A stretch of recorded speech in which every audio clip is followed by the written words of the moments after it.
भाई एक भाई ने मुझे अभी बताया कि मैं कश्मीर से हूँ और ये बात मुझे आज पहली बार नहीं बताई गई।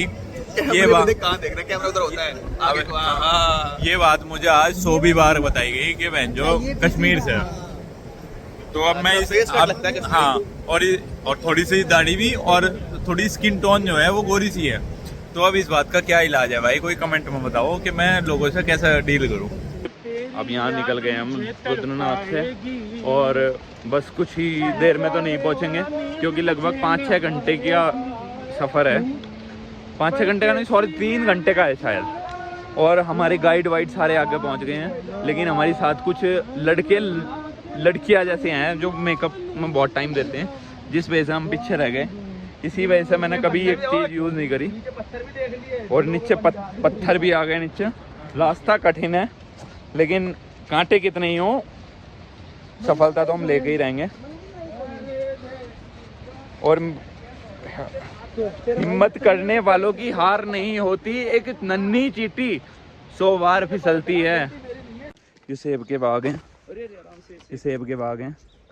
हम यार खरीद सकते हैं नहीं इस जन्म में, तो पता नहीं अगले जन्म में अगर हिमाचल में जन्म हुआ तो शायद ये बाग हमारे भी होंगे। मैंने यहाँ मैगी का रेट जब 25 रुपए का सुना तो 25 का क्या डालेगा, लेकिन हमने रात 150 रुपए की मैगी खाई।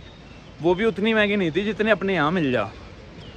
लेकिन ये है कि भाई दूर तो है ही, और ये भी गलत नहीं है। तो भाई बाहर जाकर तो पैसे का पता लगेगा कि जेब में पैसे होने कितने ज़रूरी हैं। स्मार्टनेस काम नहीं आती कहीं भी। इसीलिए मुझे रात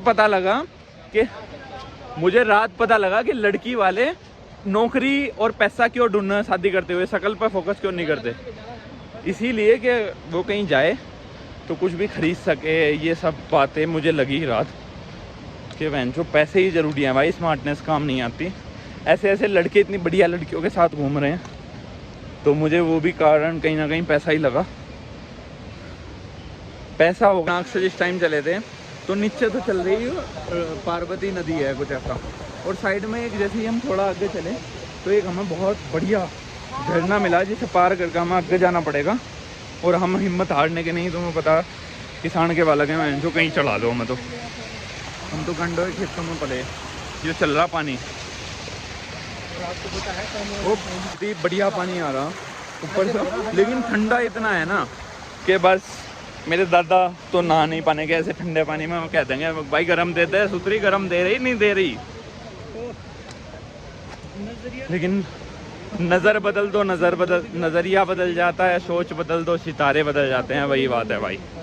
ट्रैक करते करते हम बस 1 घंटे का रास्ता और बचा है, काफ़ी ऊपर आ गए हैं, खीर गंगा के पास ही पहुंचने वाले हैं। लेकिन मेरे मन में वो आ रहा कि यार मुझे कोई दहेज में अगर यहाँ एक 100 गज का प्लॉट दे दे तो ये 100 गज में कम से कम 100 पेड़ तो अखरोट के आ जाएंगे और 10-20 पेड़ सेब के।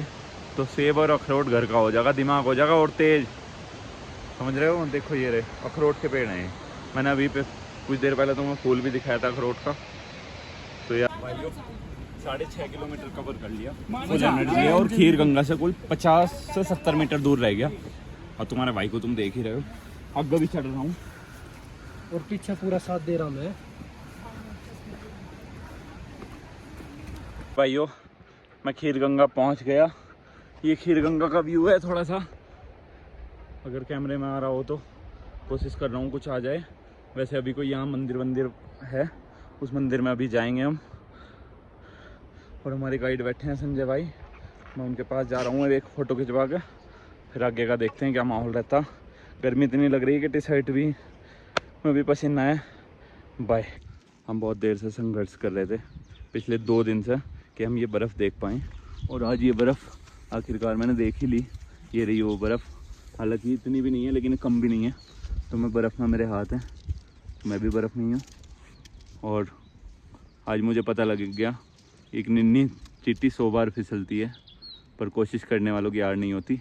और मैं अगर अपनी साथ वालों की बात करूँ तो बहुत दूर बैठे हैं बर्फ़ से, क्योंकि चढ़ाई नहीं हुई उन पर। और तुम्हारा भाई देखो